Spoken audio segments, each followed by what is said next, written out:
I'm making this video for Project for Awesome. It's when a bunch of people on YouTube make videos supporting their favorite charity.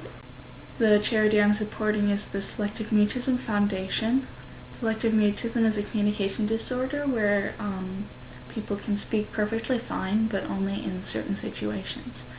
And they usually have other communication problems as well, and social problems.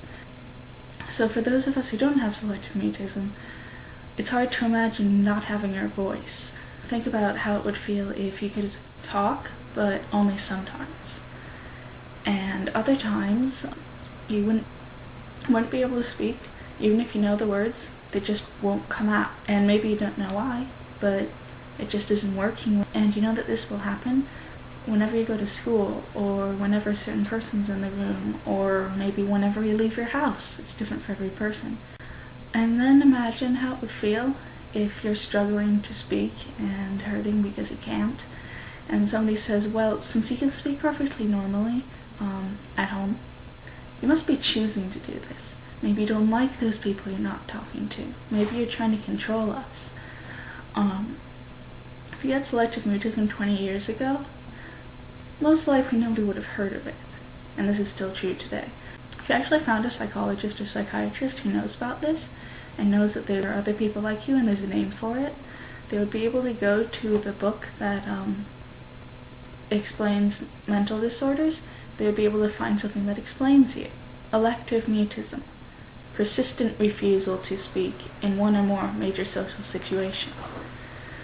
Now if you notice the language here, refusal and elective mutism, as if you elected or chose not to speak. But the kids with elective mutism really wanted to speak, they just couldn't.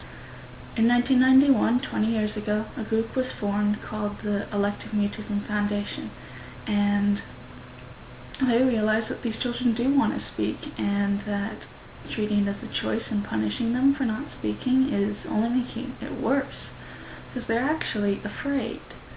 They're actually too nervous in certain situations to get the words out. When they're punished for not speaking, it actually makes them more nervous when they go into a situation where they might not be able to speak. What if I can't? What if I'm going to get punished for this? If they're more nervous, they're less likely to do it, and then it's a positive feedback loop. So the Selective Mutism Foundation decided this needed to be changed. So first they published a lot of articles about elective mutism so more people would hear about it, and they realized that something needed to be done officially.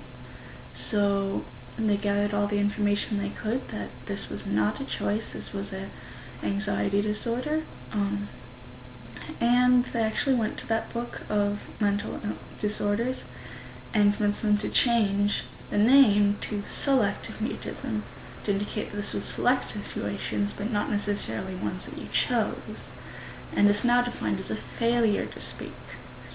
And it made a big difference in treatment too, and people began to realize how they could help these kids. Even if selective mutism is a lot more known today, it's still not enough. Kids are still being punished because they won't speak.